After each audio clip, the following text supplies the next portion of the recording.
च्या असलेल्या पदाचा आणि सभापतीचा खुर्चीचा हा मान निश्चितपणाने सर्वांनी ठेवला पाहिजे, यामध्ये दुमत नाही.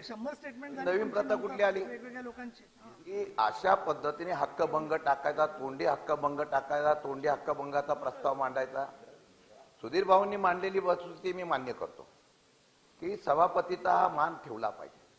सभागृहाच्या बाहेर कोण काय बोलतं, सभागृहाच्या बाहेर कोणी काय वक्तृत्व केलं, त्याचा आणि या सभागृहाचा संबंध काय. मी बोलतो ना, माझं झालं बोलून द्या ना, मी बोललो ना तुमच्यावर. याबद्दल निश्चितपणाने भूमिका ठरवणं गरजेचं आहे, कारण ही एकदा झाला की नियम होईल. काल 150 लोकांना लोकसभेतून अचानक निलंबित करण्यात आलं.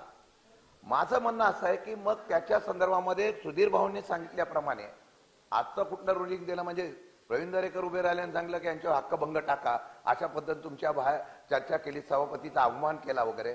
आता सभागृहाच्या बाहेर सर्वांवरच वेगवेगळ्या प्रकारची टीका टिप्पणी सर्व पक्षाचे प्रवक्ते नेते करतात.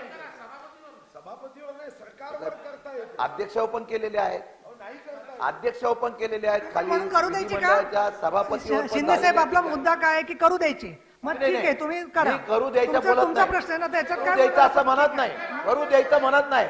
ज्या पद्धतीने विषय आणला गेला त्या विषयावर माझी हरकत आहे, ज्या पद्धतीने विषय आणला त्याच्यावर माझी हरकत आहे. माझी मुद्दा असा आहे शिंदे साहेब, तुमचा मुद्दा पूर्ण करा. चला, नाही तुम्हाला म्हणायचं असेल की असं वक्तव्य रोज करावी, तसं म्हणा तुम्ही, लोकशाही आहे, प्रश्न नाही त्याच्यामध्ये. त्यांची भावना दुखावली गेली म्हणून त्यांनी मांडली, तुम्हाला आनंद झाला असेल तसा व्यक्त करा तुम्ही, असं नाही. आम्ही सभापतींचा अपमान होऊ नये या मताशी सहमत आहे.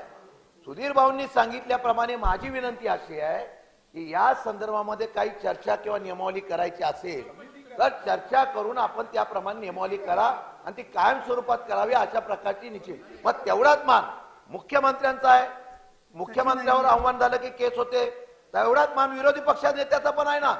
मग माझं म्हणणं आहे की सर्व या असलेल्या सदनामधल्या प्रमुख पदाला मान देईल अशा प्रकारची नियमावली करा, आमची त्याला हरकत नाही. सभापती महोदया,